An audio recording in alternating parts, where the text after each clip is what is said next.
नमस्कार बच्चों, आप सभी का स्वागत है आपके अपने यूट्यूब चैनल होम साइंस में, जिसमें आज आप सब पढ़ने वाले हैं एमए सेकेंड ईयर अर्थात फाइनल ईयर का। और आप सबका पेपर 2 है। जी हाँ बच्चों, आप सबका पेपर फर्स्ट हो चुका है और आज आप सब देखेंगे पेपर 2। और आप सबका पेपर 2 30 तारीख को है और कल ही है, इसलिए बहुत सुपर फास्ट रिवीजन करेंगे। जो महत्वपूर्ण प्रश्न हैं हम उन्हीं प्रश्नों को देखेंगे जो आपके पेपर में आने की संभावना है। तो बच्चों देखते हैं, आगे बढ़ते हैं। और जिन्होंने अभी तक लाइक नहीं किया, लाइक कर दो यारो, और चैनल को सब्सक्राइब कर लो। उसके बाद चैनल को सब्सक्राइब करने के बाद बेल आइकन जरूर प्रेस करना, जिसके द्वारा आपको जैसे ही मैं कोई वीडियो बनाती हूँ, अपलोड करती हूँ, आपके पास उसका नोटिफिकेशन पहुँच जाता है। तो आगे देखते हैं क्या है हमारा आय के स्रोत। जी हाँ, सबसे पहले इसके बारे में जानते हैं आय का स्रोत होता क्या है। जब कोई भी व्यक्ति या परिवार विभिन्न स्रोतों से आय प्राप्त करता है जो निम्नलिखित हैं, इन्हीं को हम आय का स्रोत कहते हैं। जो आपकी इनकम होती है और आर्थिक धन होता है वही आय होते हैं, और उन्हीं आय को आप किस तरह से प्राप्त करते हैं उन्हीं के बारे में जानेंगे, वही आपका स्रोत कहलाता है। तो स्रोत के बारे में देखते हैं। पहला है हमारा वेतन। वेतन होता क्या है, वेतन के बारे में जान लेते हैं।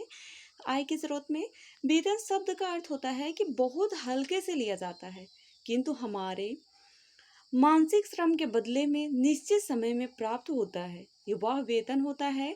वेतन कार्य की प्रकृति, मानसिक श्रम की मात्रा, करत की कुशलता, योग्यता, उसके अनुभव तथा पद की गरिमा के अनुसार होता है। जैसे कि आप आपके माता पिता हैं या आपके फादर जी जॉब कर रहे हैं, तो उनको एक निश्चित समय पर जो जॉब कर रहे हैं उसी के अकॉर्डिंग उनको वेतन मिलता है। ठीक उसी प्रकार जैसे मैं हूँ, आपकी टीचर हूँ, आपके मुझे भी कॉलेज के द्वारा आप सबके सहयोग से जो वेतन मिलता है वही क्या कहलाता है, हमारा वेतन कहलाता है। वो भी आपके आय का स्रोत होता है। नेक्स्ट है मजदूरी द्वारा। कुछ ऐसे पर्सन होते हैं जो मजदूरी के द्वारा आय को प्राप्त करते हैं, वो भी आय का स्रोत होता है। मजदूरी भी, जैसे कि श्रमिक वर्ग मजदूर वर्ग के अपने शारीरिक श्रम द्वारा जो आर्थिक क्रियाएं करता है, उसके बदले जो द्रव्य मुद्रा प्राप्त करता है वो ही क्या कहलाता है, आय का स्रोत कहलाता है। मजदूरी कहलाती है, जो वो मुद्रा प्राप्त करता है वो उसकी मजदूरी होती है। उसके बाद थर्ड है ब्याज। ब्याज के द्वारा भी होता है। जैसे ब्याज हमारी भी विनियोजित धन राशि पर प्राप्त होती है। अपने धन भी, जैसे कि आप कोई बैंक में या किसी को पैसा दे रहे हैं और ब्याज पे दे रहे हैं, तो वो जो ब्याज आपको प्राप्त होता है वही धन भी विनियोजित करने के आज कई प्रकार हैं। जैसे बैंक, पोस्ट ऑफिस है, जीवन बीमा निगम है, अनेक प्रकार के बचत पत्र हैं तथा अन्य सरकारी योजनाएं हैं, जिनके द्वारा मैंने सरकारी योजनाओं के बारे में पढ़ाया है। जिन बच्चों ने नहीं देखा है वो वीडियो ज़रूर देख लें, और इसके बाद हम डिस्क्रिप्शन में भी उसका लिंक दे देंगे। ये वीडियो अंत तक देखने के बाद डिस्क्रिप्शन में उस लिंक पर क्लिक करके देख सकते हैं, जो बहुत ही महत्वपूर्ण है। और लाभ या डिविडेंड क्या है, लाभ के द्वारा भी व्यक्ति जो आय को प्राप्त करता है, आय का स्रोत लाभ भी होता है, किराया भी होता है। जैसे आप के यहाँ मकान है, सिटी में मकान है और वो आपका रेंट पे चल रहा है, किराए पर चल रहा है, तो वो जो पर्सन उस रूम में रह रहा है वो आपको किराया देता है। इस प्रकार से आपका आय का स्रोत होता है। बोनस के द्वारा भी आपको आय का स्रोत मिलता है। रॉयल्टी के द्वारा भी, छात्रवृत्ति के द्वारा भी, आप एजुकेशन ग्रहण कर रहे हैं, आपके कॉलेज में जो स्कॉलरशिप मिलती है वो भी आपका आय का स्रोत ही होता है। नेक्स्ट है उपहार के द्वारा। कुछ उपहार मिलता है जिसके कारण, जैसे शादी ब्याह फंक्शन में सब लोग इनविटेशन के उपरांत जब आपके घर जाते हैं तो वहाँ पर क्या करते हैं, जो पैसा देते हैं वो भी आय का स्रोत ही कहलाता है। और पेंशन एवं ग्रेच्युटी के द्वारा भी, पैतृक संपत्ति के द्वारा, पैतृक संपत्ति जैसे कि आपके माता पिता के द्वारा जो संपत्ति है वो आपकी संपत्ति कहलाएगी, आपको मिलेगा, वो भी आय का स्रोत ही कहलाता है। और अभी तक जिन्होंने लाइक नहीं किया बच्चों, लाइक कर दो और अपने प्यारे से फिंगर से सब्सक्राइब भी कर जरूर लें। आगे बढ़ते हैं, ये भी देख लेते हैं व्यय। जो व्यय होता है उसको प्रभावित करने वाले तत्व क्या हैं। ये तत्व बहुत ही इम्पोर्टेंट है, और इसके बाद आप इसके अंतर्गत कुछ जरूर लिखना। हेडिंग मोस्ट है, तो इसलिए हम हेडिंग समझाने का प्रयास कर रहे हैं। जैसे परिवार का ढांचा है, और जो व्यय होता है उसको प्रभावित करने वाले तत्व, जो खर्च आपका होता है वही आपका व्यय कहलाता है। और उसको प्रभावित कौन कौन से ऐसे तत्व हैं जो उसे प्रभावित करते हैं, जिसके कारण आपका व्यय होता है, आय का व्यय होता है। तो पहला होता है परिवार का ढांचा, दूसरा होता है परिवार के सदस्यों की संख्या, तीसरा होता है परिवार के सदस्यों की उम्र, और चौथा होता है परिवार का स्तर, 5वां होता है परिवार में धन कमाने वालों का पेशा, और छठा होता है परिवार द्वारा मान्य धार्मिक सामाजिक परंपराएं, और 8वां नंबर होता है, सॉरी बच्चों 7 नंबर इसमें क्रॉप हो गया है, और 8 नंबर है परिवार कैसे स्थान पर रह रहा है। ये भी बहुत ही मायने रखता है, क्योंकि जो फैमिली अगर ग्रामीण फैमिली देखा जाए तो जो ग्रामीण फैमिली के ऊपर अपेक्षा जो शहरों में निवास कर रहे हैं परिवार, उनकी व्यय अर्थात उनके खर्च अधिक होते हैं, जबकि गांव में जो निवास कर रहे हैं उनके खर्च में कमी होती है शहरों की अपेक्षा। तो ये इस प्रकार से आप समझ सकते हैं परिवार का स्तर। जैसे एक आप ऊंचे परिवार से बिलोंग करते हैं, ऊंची फैमिली से, और आप मिडिल फैमिली से बिलोंग करते हैं, तो इस प्रकार से परिवार का स्तर भी व्यय को प्रभावित करता है। उसके बाद हम कुछ ऐसे महत्वपूर्ण प्रश्नों को देखेंगे जो आपके सीरीज के द्वारा है। इन प्रश्नों को आप जरूर रिवीजन करें, क्योंकि आपको पता है आपने फर्स्ट पेपर दे चुका है। फर्स्ट पेपर में देखा होगा कि खंड आ और खंड बा और सा 3 भागों में बटे थे। खंड आ में 50 शब्दों में लिखना था, बा में 200 शब्दों में, सा में 500 शब्दों में लिखना था। तो आपको शब्दों का बहुत ही ज्ञान होना चाहिए। अगर आप लिख रहे हैं तो अगर मान लो आपको एक क्वेश्चन मिल जाता है गृह प्रबंध, तो गृह प्रबंध के विषय में आपको डिफाइन करना है।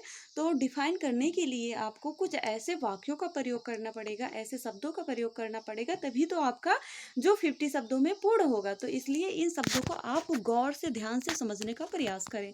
पहला है क्या गृह प्रबंध से आप क्या समझते हैं, तो सबसे पहले गृह प्रबंध के शब्दों को देख लेते हैं। जो गृह प्रबंध होता है, गृह तथा प्रबंध, गृह अर्थात वह भावनात्मक शब्द होता है।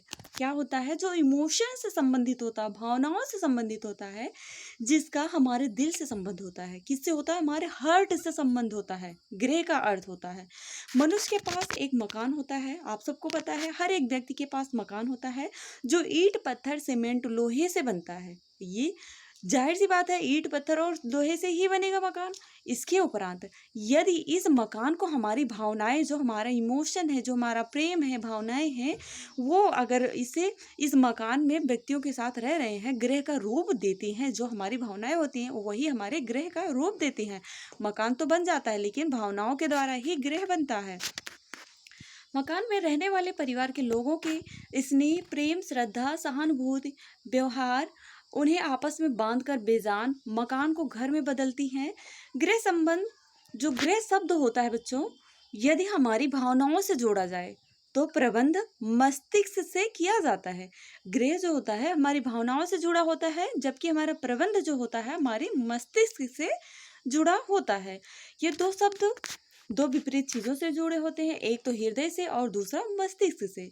एक दोनों का उचित समन्वय ही क्या कहलाता है, हमारा गृह प्रबंध कहलाता है। आई होप आप सब समझ गए होंगे। अभी तक जिन्होंने लाइक नहीं किया लाइक कर दो यारो।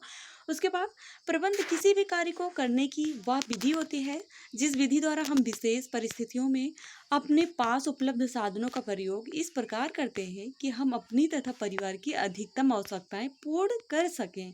हम अपने होम मैनेजमेंट में अपने होम को इस प्रकार मैनेजमेंट करते हैं, इस प्रकार प्रबंध करते हैं कि हमारी जो अधिकतम आवश्यकताएं हैं हम उन्हें पूर्ण कर सकें। उसके बाद नेक्स्ट क्वेश्चन है परिवार के सदस्यों का सहयोग। जी हाँ, होम मैनेजमेंट में अर्थात गृह प्रबंध में परिवार के सदस्यों के सहयोग भी बहुत मायने रखता है। तो परिवार के कार्यों में परिवार के सदस्यों का सहयोग प्राप्त हो सके, इसके लिए आवश्यक है कि परिवार की विभिन्न योजनाओं को बनाते समय इस बात का ध्यान रखा जाए कि परिवार के पास कौन कौन से मानवीय साधन है। मैंने मानवीय साधन और भौतिक साधन जो आपके क्रॉस एंड कैंडल के अनुसार है, उन्होंने कहा था कि मानवीय साधन होता है एक और एक अमानवीय साधन होता है, जबकि हमारा मानवीय साधन और भौतिक साधन इसके बारे में मैंने बहुत डिटेल में आपको पढ़ाया हुआ है। तो जिन्होंने वो वीडियो नहीं देखा है, डिस्क्रिप्शन में मैंने वीडियो दे रखा है, वहां से जाकर के उस वीडियो को देख सकते हैं।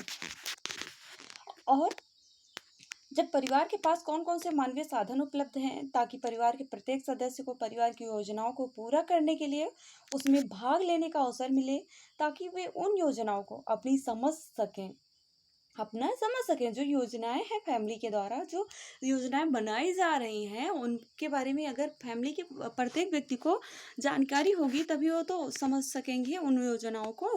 क्योंकि यदि वे उनमें ये जो व्यक्ति हैं कि वो उसमें सम्मिलित नहीं होते, उन्हें पूरा करने में उनका योगदान नहीं होता, तो वे परिवार में रहते हुए भी उस योजना को अपना नहीं समझ सकते। जी हाँ बच्चों, ये वो फैमिली में तो रह रहे हैं, लेकिन उन्हें अगर किसी का ज्ञात नहीं, कोई बात उन्हें शेयर नहीं की जा रही फैमिली में, तो रहते हुए भी अनजान रहेंगे।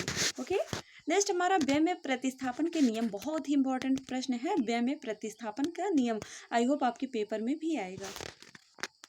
परिवार को साधनों का व्यय करते समय प्रतिस्थापन के नियम को ध्यान में रखना चाहिए। जो आपका फैमिली है, परिवार है, उसके जो साधन है, उन साधनों का अगर खर्च कर रहे हैं, व्यय कर रहे हैं, तो उसके प्रतिस्थापन के नियम को भी ध्यान में रखना चाहिए। किस प्रकार किस कार्य की पूर्ति के लिए साधनों में परिवर्तन करके कम साधन व्यय कर अधिक संतुष्टि पाई जा सकती है। उदाहरण के लिए देखा जाए तो परिवर्तन में कपड़े सिलवाने की आवश्यकता है। इस आवश्यकता की पूर्ति के दो साधन है। पहला है दर्जी के पास धन साधन के व्यय करके, दूसरा परिवार के सदस्यों की सिलाई से संबंधित विशेष योग्यता का प्रयोग कर धन की बचत करके उस धन से किसी अन्य आवश्यकता की पूर्ति करना। इस प्रकार वे आवश्यकताएं और कार्य जिनकी पूर्ति सीमित मात्रा वाले साधनों की अपेक्षा किसी अन्य साधन का प्रयोग करके की जा सकती है, उसके लिए साधनों का प्रतिस्थापन कर लेना चाहिए, ताकि जो सीमित साधन है उसमें अधिक आवश्यकताएं पूरी हो सके। देखा जाए, अगर साधारण भाषा में समझने का प्रयास करें, जैसे कि परिवर्तन में जैसे कपड़ा आप सिलवाने के लिए दे रहे हैं, आपको कपड़ा सिलवाने की आवश्यकता है और इस आवश्यकता की पूर्ति के लिए दो साधन है। पहला है दर्जी के पास धन व्यय करना, दूसरा है खुद स्वयं के द्वारा, परिवार में कोई अगर शिक्षित है, वो सिलाई कर रहा है, तो उसके द्वारा सिलाई करना। तो ये जो आप घर में सिलाई करेंगी, वही आपका प्रतिस्थापन कहलाता है। आपके व्यय को कम करता है। कार्य जिनकी पूर्ति सीमित मात्रा वाले साधनों की अपेक्षा किसी अन्य साधन का प्रयोग करके की जा सकती है, उसके लिए साधनों का प्रतिस्थापन कर लेना चाहिए, ताकि सीमित साधन में उसकी आवश्यकताएं भी पूरी हो सके। उसके बाद नेक्स्ट क्वेश्चन है बच्चों, मूल्य को परिभाषित कीजिए। ये प्रश्न लॉन्ग में भी बनेगा, देख लेना, और शॉर्ट में भी बनता है, तो एक परिभाषा जरूर मूल्य के ऊपर याद रखना। निकिल एवं डार्सी के अनुसार इन्होंने कहा कि मूल मानवीय व्यवहार को प्रेरणा प्रदान करने वाला तत्व है। यह न्याय करने और अंतर स्पष्ट करने और विश्लेषण करने हेतु आधार प्रदान करते हैं। इनमें यह गुण होता है कि विभिन्न विकल्पों के मध्य बुद्धिमत्ता पूर्वक चयन को संभाव्य बनाते हैं। मेरी अपनी दृष्टि से देखा जाए तो मूल्य एक मनुष्य के जीवन का अर्थ ही है। क्या है? एक अर्थ एवं पहचान देता है। मूल्य के द्वारा ही व्यक्ति को एक अर्थ और पहचान मिलती है।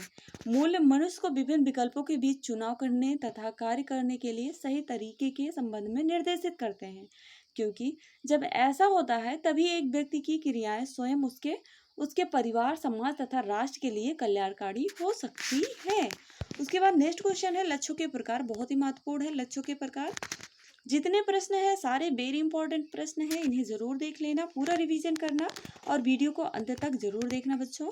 लक्ष्यों के प्रकार बताइए। जैसे लक्ष्य जो कि हमारे साध्य हैं, जो गतिशील हैं, जिनका अंत जीवन के अंत के साथ ही होता है, जो जीवन प्रयत्न चलने वाली एक लंबी कड़ी है। लक्ष्य हमारी रोजमर्रा की जिंदगी का एक भाग होता है, एक टारगेट होता है कि आज आप गृहिणी हैं तो आज सुबह उठेंगी, आपको भोजन बनाना है, ये कार्य करना है, सारे आपके लक्ष्य के अंतर्गत ही आते हैं शाम तक के सारे वर्क। और ठीक उसी प्रकार से अगर एक व्यक्ति को देखा जाए, उसका एक टारगेट होता है कि उसे जॉब पर जाना है और जॉब के सारे रिकमेंड करना है, ये सब क्या है? आपके लक्ष्य के अंतर्गत आता है। लक्ष्य हमारी रोजमर्रा की जिंदगी का एक भाग होता है, क्योंकि इन्हें प्राप्त करने की क्रियाएं हम रोज करते रहते हैं। जैसे विद्वानों ने लक्ष्यों को 3 भागों में बांटा है। एक दीर्घकालीन लक्ष्य होता है। दीर्घकालीन लक्ष्य होता क्या है? जैसे कि इस समय आप पढ़ाई कर रहे हैं, इसके बाद आप नेट जेआरएफ क्वालिफाई करेंगे, आप पीएचडी करेंगे, डॉक्टर कहलाएंगे, आप बहुत अच्छे ऊंचे ओहदा पे आप असिस्टेंट प्रोफेसर कहलाएंगे। तो ये आपका लक्ष्य है, एक टारगेट है, इसी के लिए आप तैयारी कर रहे हैं, ये दीर्घकालीन लक्ष्य होता है।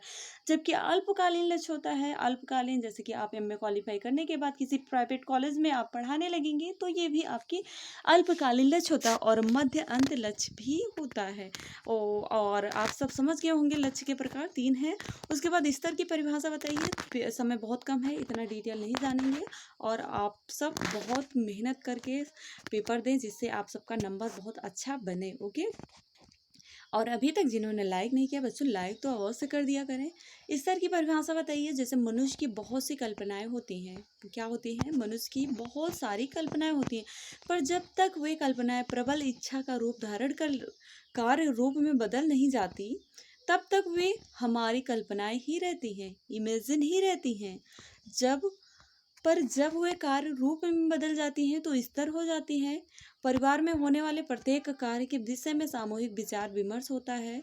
उसका अच्छा और बुरा पक्ष दोनों देखे जाते हैं। तब वह कार्य होता है। स्तर को प्राप्त करना ही परिवार का एक लक्ष्य बन जाता है। बदलती मान्यताओं परिस्थितियों में स्तर मापने के मापदंड अलग अलग होते हैं। कभी धन, कभी परंपराएं, कभी निष्ठाएं, ये सब क्या है स्तर की परिभाषाएं ही कहलाती हैं। और एक स्तर की परिभाषा ये बहुत ही इंपॉर्टेंट है, जो हमारे ग्रास एवं क्रैंडल के अनुसार है, इनको याद रख लेना। ग्रास एवं क्रैंडल ने कहा कि स्तर उस सीमा को निश्चित करती है। किस सीमा को निश्चित करती है? एक ऐसी सीमा को निश्चित करती है जिस सीमा तक लक्ष्य प्राप्त करने हेतु कार्य करने का तैयार रहा जाता है। कार्य करने को तैयार रहा जाता है। एक जो आप कार्य कर रहे हैं, जो मैं कर रहे हैं, अपने लक्ष्य को प्राप्त करने के लिए जो कार्य कर रहे हैं, वही आपका स्तर कहलाता है। एक स्टेज आपने पहले, फर्स्ट स्टेज में आपने हाई स्कूल, इंटर, ये सब क्वालिफाई किया, फिर ग्रेजुएशन क्वालिफाई किया, फिर उसके बाद पोस्ट ग्रेजुएशन क्वालिफाई करेंगे इस बार। फिर उसके बाद आप उस टारगेट के लिए, उस लक्ष्य के लिए ध्यान केंद्रित करेंगे। आगे चल करके आप उस टारगेट पर पहुंचेंगे। तो ये क्या है? आपका स्तर कहलाता है। फर्स्ट स्तर, सेकंड स्तर और थर्ड स्तर, इसी प्रकार से स्टेज बाय स्टेज होता है। ओके, अब मूल्यांकन का उद्देश्य जान लेते हैं। जो हमारे कोर्ट ल्यूरिन है, इन्होंने कहा कि जो कोर्ट ल्यूरिन है, इन्होंने मूल्यांकन के 4 उद्देश्य बताए हैं। कितने? 4 उद्देश्य बताए हैं। इन 4 उद्देश्य को आप याद रखना है, जिनके विषय में ग्रास एवं क्रैंडल ने अपनी पुस्तक मैनेजमेंट फॉर मॉडर्न फैमिलीज, याद रख लेना। कहीं पर भी अगर प्रश्न बनता है मूल्यांकन से संबंधित, होम मैनेजमेंट में, तो आप इनकी पुस्तक का जिक्र करेंगे और आप हेडलाइन दे देंगे और उसे डॉट कर देंगे, अर्थात मार्कर के द्वारा चिन्हित कर देंगे, जिससे आप हाईलाइट कर देंगे। तो इससे क्या होगा? जो ग्रास एम क्रैंडल की पुस्तक है मैनेजमेंट फॉर मॉडर्न फैमिलीज की, उसका जो एग्जामिनर आपकी कॉपी चेक कर रहा होगा, उसका बहुत जल्दी उसके ऊपर प्रभाव पड़ेगा। जैसे ही उसका ध्यान केंद्रित होगा, आपका वो समझ जाएगा कि आप बहुत अच्छे बच्चे हैं, आपने इनकी पुस्तक का नाम भी जिक्र किया है, तो आपका नंबर बहुत अच्छा आएगा। कोर्ट 11 के अनुसार मूल्यांकन के उद्देश्य बताइए। मूल्यांकन द्वारा यह देखना कि क्या प्राप्त हो चुका है। अगली योजना है तो आधार के रूप में प्रयोग करना है। जैसे पहली योजना पर किए गए मूल्यांकन हमेशा अगली योजना है तो आधार बन जाते हैं, क्योंकि मूल्यांकन द्वारा पहली योजना को सफलता असफलता के कारण पता चलते हैं। असफलता के कारणों को व्यक्ति दोहराता नहीं है। जो आप गलती कर चुके हैं, पहले असफलता ग्रहण कर चुके हैं, मिल चुकी है आपको असफलता, तो वो गलती दोबारा नहीं करता है व्यक्ति। मूल्यांकन में ये पता चलता है। जैसे मूल्यांकन में आपकी कॉपी चेक हो रही है, आप 9th क्लास में आपने देखा, आपका रिजल्ट आया, आपने देखा कि आपने मैथ में बहुत कम नंबर स्कोर किया है। तो मैथ में कम नंबर स्कोर किया है तो आप उसका सुधार करेंगे। हाई स्कूल में आप मैथ के लिए बहुत डीपली पढ़ेंगे, बहुत प्रैक्टिस करेंगे, जिसके कारण आपका मैथ सुधर जाएगा। तो यही कहलाता है मूल्यांकन को उद्देश्य में, यही कहलाता है कि जो पहले असफलताएं होती हैं उन्हें सफलताओं में बदलने का प्रयास भी किया जाता है। संपूर्ण योजना में सुधार है तो आधार का काम करना, नई अंतर्दृष्टि सोच प्राप्त करना। उसके बाद नेक्स्ट हमारा मूल्यांकन के उद्देश्य मैंने अभी बताया।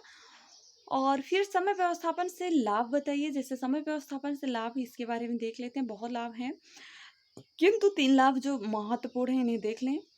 समय का सदुपयोग होता है। समय व्यवस्थापन में अगर आप एक रूटीन बना करके कार्य कर रहे हैं, समय का व्यवस्थापन कार्य कर रहे हैं, तो इससे क्या लाभ होता है? आपका समय का सदुपयोग भी होगा, लक्ष्य प्राप्ति में सहायता भी मिलती है, कार्य के साथ विश्राम मनोरंजन हेतु भी समय मिलता रहता है, जो मानसिक शक्ति प्रदान करते हैं। यदि हम समय तथा अन्य उपलब्ध साधनों को अपव्यय किए बिना समय सीमा में अपना कार्य पूरा कर लेते हैं तो हमारा समय व्यवस्थापन सही होता है। जैसे कि आप आपका जो वर्क है, कार्य है, उसे समय से पहले और एक मैनेजमेंट प्रबंधन के साथ कर रहे हैं, तो इससे क्या होगा, आपके समय का व्यवस्थापन सही ठीक ढंग से रहेगा।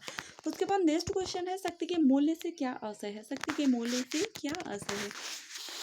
परिवार की विभिन्न क्रियाओं तथा शक्ति के मध्य व्यवस्थापन रखने के लिए विभिन्न क्रियाओं को करने के लिए कितनी शक्ति चाहिए, यह जानना जरूरी होता है, तथा कौन सी क्रियाएं अधिक थकावट उत्पन्न करने वाली हैं, यह जानना भी जरूरी होता है। मनुष्य की शक्ति विभिन्न अंगों से मिलकर बनती है और शक्ति का प्रयोग मांसपेशियों के तनाव को बनाए रखने के लिए भी किया जाता है। उसके बाद नेक्स्ट क्वेश्चन है, थकान को परिभाषित कीजिए। बहुत ही इंपॉर्टेंट है, थकान से संबंधित जरूर एक प्रश्न आएगा। थकान कितने प्रकार के होते हैं, थकान की परिभाषा।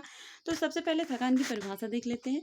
शक्ति व्यवस्थापन से संबंधित जो समस्याओं का समाधान करने के लिए आवश्यक है कि थकान के रूप में और उसका मानसिक व शारीरिक क्षमता पर पड़ने वाले प्रभाव के बारे में समझा जाए। शरीर विज्ञान, मनोविज्ञान, औद्योगिक व्यवस्थापन एवं गृह अर्थशास्त्र के क्षेत्रों में इन पर काफी अध्ययन किया गया है। किस पे अध्ययन किया गया है? थकान पर। जो वीकनेस होती है, थकान होती है, उसी पर अध्ययन किया गया है। शरीर विज्ञान में किया गया है और आपके साइकोलॉजी में भी किया गया है, औद्योगिक व्यवस्थापन में भी किया गया है, गृह अर्थशास्त्र में भी किया गया है और आपके होम मैनेजमेंट में भी किया गया है। आप होम मैनेजमेंट पढ़ रहे हैं ना बच्चों? क्षेत्रों में इन पर काफी अध्ययन किया गया है। प्राचीन अध्ययन में शारीरिक थकान पर अधिक जोर दिया जाता है, जबकि आधुनिक अध्ययनों में यह माना जाता है कि कई प्रकार के थकान होते हैं।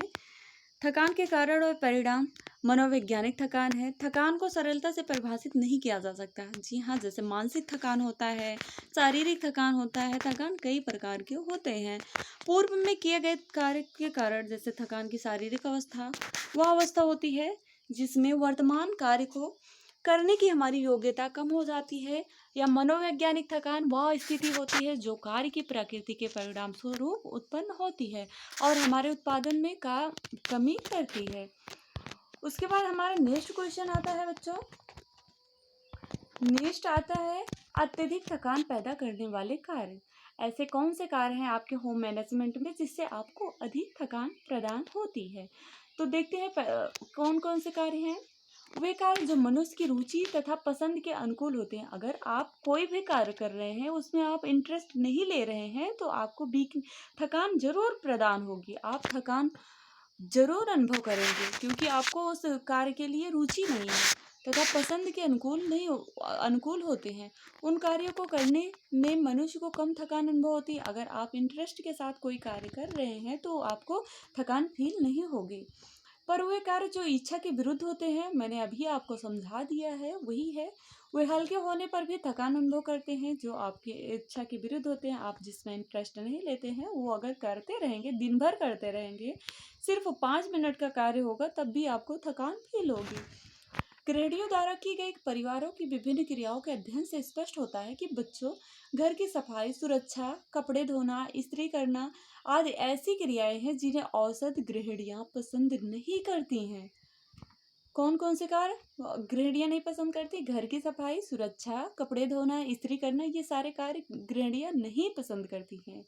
ये आप सबको कौन से कार्य नहीं पसंद है, जरूर कमेंट में बताना। आपके कमेंट का इंतजार रहेगा कि देखते हैं हमारे बच्चे जो हैं उनको कौन कौन से कार्य नहीं पसंद है। जिन्हें औसत गृहिणियां पसंद नहीं करती हैं, उन्हें थकान वाले कार्यों में गिनती होती है। जैसे हमारे एक राइटर हैं पार्किस, वेयर और बेन, ये तीनों ने अपने अध्ययन में यह निष्कर्ष निकाला है कि सबसे अधिक थकाने वाला कार्य कपड़े धोना है। जी हाँ बच्चों, यदि कपड़ा धोना होता है तो सबको बहुत थकान फील होती है, क्योंकि उसमें शरीर के विभिन्न अंगों की क्रियाएं, जैसे खड़ा होना, चलना, उठना, ले जाना, झुकना, फैलाना, ये सभी कार्य होते रहते हैं, सभी क्रियाएं होती हैं। इसीलिए गृहिणियों को कपड़े धोना पसंद नहीं होता है। नेक्स्ट हमारा कुंठाजन्य थकान। क्या है कुंठाजन्य थकान? कुंठाजन्य थकान दूर करने के उपाय बताइए। जैसे कुंठाजन्य थकान दूर करने के लिए एक ही उपाय है, जैसे कि कुंठा उत्पन्न होने पर कारण ढूंढा जाए और संभव हो तो उसे दूर किया जाए। कई बार कार्य के अंदर और बाहर की ओर सबसे अधिक परेशान करने वाला तत्व होता है कि कार्यकर्ता के अन्य व्यक्तियों के साथ असफल व्यक्तिगत संबंध होते हैं। वह कुंठाजन्य थकान से उत्पन्न तनाव को दूर करने का एक उपाय विश्राम काल है। सबसे ज़्यादा इफ़ेक्ट अर्थात जो थकान को दूर करता है वो विश्राम ही होता है। यद्यपि यह अस्थायी उपाय है, किंतु फिर भी यदि व्यक्ति उस कार्य से दूर होकर यदि शांत मन से पूरी स्थिति पर पुनः विचार करना है तो संभव है वो अपनी कुंठा का कारण खोज ले और पुनः एकाग्रचित्तता से कार्य कर सके।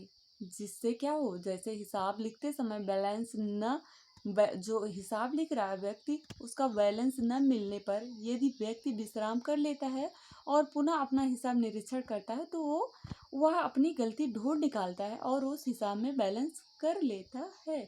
तो आई होप आप सब समझ गए होंगे, आपकी बहुत बड़ी क्लास थी। तो मिलते हैं नेक्स्ट वीडियो में नेक्स्ट टॉपिक के साथ, तब तक के लिए जय माता रानी।